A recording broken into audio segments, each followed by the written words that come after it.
KFC style chicken খেতে মন চাইলে কিন্তু বাড়িতে চিকেন না থাকলে এইভাবেই বানিয়ে বাচ্চাদের মন জয় করতে পারেন। চলুন ঝটপট রেসিপিটা শেয়ার করে ফেলি। প্রথমে আলুগুলোকে লম্বা লম্বা করে কেটে ফুটন্ত জলের মধ্যে হাফ চামচ নুন দিয়ে ভালোভাবে 5 মিনিটের মতো সেদ্ধ করে নিতে হবে।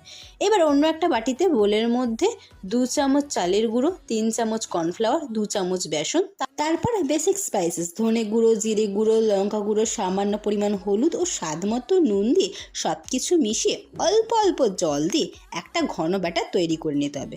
সবশেষে ব্যাটারে 1 চামচ সাদা তেল ও ধনেপাতা কুচি দিয়ে এরকম একটা ঘন ব্যাটার তৈরি হবে। অপরদিকে কর্নফ্লেক্স ভালোভাবে গুঁড়ো করে ব্যাটারে ওই লম্বা লম্বা কাটা আলুগুলোকে ভালোভাবে ডুবিয়ে তারপর কর্নফ্লেক্সে ভালো করে কোট করে ডিপ ফ্রাই করে নিলেই ব্যাস রেডি কেএফসি স্টাইল পটেটো। বাড়িতে অতিথি আসলে চিকেনের বদলে আলু দিয়েও কিন্তু এই রেসিপিটা আপনারা ট্রাই করতে পারেন। দেখবেন নিমেষের মধ্যে প্লেট একেবারে ফাঁকা হয়ে যাবে। বা আগে থেকে বানিয়ে রেখে গরম গরম ভেজে বাচ্চাদের টিফিনেও দিতে পারেন। ভালো লাগলে লাইক শেয়ার সাবস্ক্রাইব করে দেবেন।